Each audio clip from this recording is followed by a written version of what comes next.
fundamentni kubda quydirganim yaxshimi yoki metrda?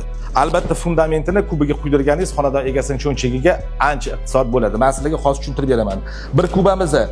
Bir kuba fundamentimiz balandligi 1 metr, eni 40 sm, uzunligi 2,5 metr bo'lganda 1 kuba hisoblanadi. Lekin menda va faqatgina meni ustalarimda kubiga quyish holati hali ham o'sha eski narxda 160 mingdan qolgan. Endi siz metrga quydiradigan bo'lsangiz, hozirgi kunda 1 metrni o'rtacha 120 mingdan quyishayotgan bo'lsa, sizga 1 kuba betonni, ya'ni fundament narxi 300 mingga aylanadi. Nimaga?